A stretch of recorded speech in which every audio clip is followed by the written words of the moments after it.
Hey guys, welcome to Tutorial Guru. Today we'll be learning how to make your TikTok account private, and now let's dive right in.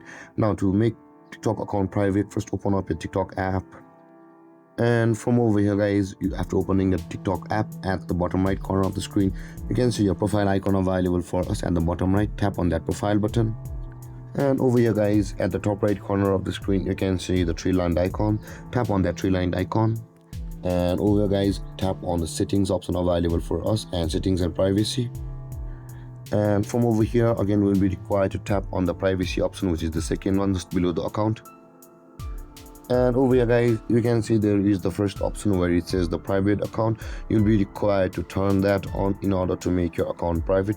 And over here it says with a private account, only users you approve can follow you and watch your videos. Your existing followers won't be affected.